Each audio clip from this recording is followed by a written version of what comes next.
தமிழகம், புதுவை மற்றும் காரைக்கால் பகுதிகளுக்கான தினசரி வானிலை அறிக்கை. கடந்த 24 மணி நேரத்திற்கான வானிலை தொகுப்பு.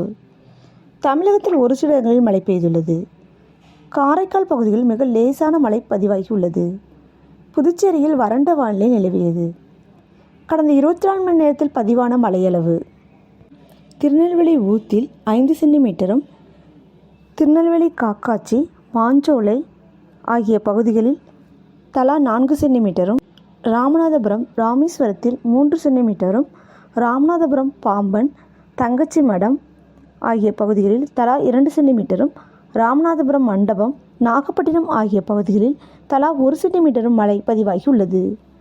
வெப்பநிலை பற்றிய குறிப்பு: அதிகபட்ச வெப்பநிலையாக கரூர் பரமத்தியில் 35.5 டிகிரி செல்சியஸ் பதிவாகியுள்ளது. அடுத்த 7 தினங்களுக்கான வானிலை முன்னறிவிப்பு மற்றும் எச்சரிக்கை. கிழக்கு திசை காற்றின் வேக மாறுபாடு காரணமாக 23ஆம் தேதியில் தமிழகத்தின் கடலோர மாவட்டங்களில் ஒரு சில இடங்களிலும், புதுவை மற்றும் காரைக்கால் பகுதிகளில் லேசானது முதல் மிதமான மழை பெய்யக்கூடும். 29ஆம் தேதியில் தமிழகத்தில் ஒரு சில இடங்களிலும், புதுவை மற்றும் காரைக்கால் பகுதிகளிலும் லேசானது முதல் மிதமான மழை பெய்யக்கூடும். 30ஆம் தேதியில் தென் தமிழகத்தில் ஒரு சில இடங்களிலும், வட தமிழகத்தில் ஒரு சில இடங்களிலும், புதுவை மற்றும் காரைக்கால் பகுதிகளிலும் லேசானது முதல் மிதமான மழை பெய்யக்கூடும். 31ஆம் தேதியில் தென் தமிழகத்தில் ஒரு சில இடங்களிலும், வட தமிழகத்தில் ஒரு சில இடங்களிலும், புதுவை மற்றும் காரைக்கால் பகுதிகளிலும் லேசானது முதல் மிதமான மழை பெய்யக்கூடும். கன்னியாகுமரி, திருநெல்வேலி, தூத்துக்குடி மற்றும் ராமநாதபுரம் மாவட்டங்களில் ஒரு சில இடங்களில் கனமழை பெய்ய வாய்ப்புள்ளது.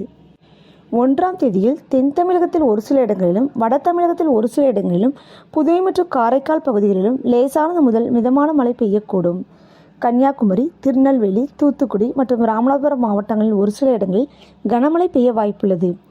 2ஆம் தேதி மற்றும் 3ஆம் தேதிகளில் தமிழகத்தில் ஒரு சில இடங்களிலும், புதுவை மற்றும் காரைக்கால் பகுதிகளிலும் லேசானது முதல் மிதமான மழை பெய்யக்கூடும். சென்னை மற்றும் புறநகர் பகுதிகளுக்கான வானிலை முன்னறிவிப்பு. அடுத்த 24 மணி நேரத்திற்கு வானம் ஓரளவு மேகமூட்டத்துடன் காணப்படும். நகரின் ஒரு சில பகுதிகளில் லேசானது முதல் மிதமான மழை பெய்யக்கூடும். அதிகபட்ச வெப்பநிலையாக 29 to 30 டிகிரி செல்சியஸ் மற்றும் குறைந்தபட்ச வெப்பநிலையாக 23 to 24 டிகிரி செல்சியஸாக இருக்கக்கூடும். அடுத்த 48 மணி நேரத்திற்கு வானம் ஓரளவு மேகமூட்டத்துடன் காணப்படும். நகரின் ஒரு சில பகுதிகளில் லேசான மழை பெய்யக்கூடும். அதிகபட்ச வெப்பநிலையாக 30 to 31 டிகிரி செல்சியஸ் மற்றும் குறைந்தபட்ச வெப்பநிலையாக 23 to 24 டிகிரி செல்சியஸாக இருக்கக்கூடும். மீனவர்களுக்கான எச்சரிக்கை. 28ஆம் தேதியில் குமரிக்கடல் மற்றும் அதனை ஒட்டிய மன்னார் வளைகுடா பகுதிகள், மாலத்தீவு பகுதிகளில் சூறாவளி காற்று மணிக்கு 40 முதல் 45 கிலோமீட்டர் வேகத்திலும், இடையிடையே 55 கிலோமீட்டர் வேகத்திலும் வீசக்கூடும். 29ஆம் தேதிகளில் குமரிக்கடல் பகுதிகள் மற்றும் அதனை ஒட்டிய மன்னார் வளைகுடா மற்றும் மாலத்தீவு பகுதிகளில் சூறாவளி காற்று மணிக்கு 40 முதல் 45 கிலோமீட்டர் வேகத்திலும், இடையிடையே 55 கிலோமீட்டர் வேகத்திலும் வீசக்கூடும்.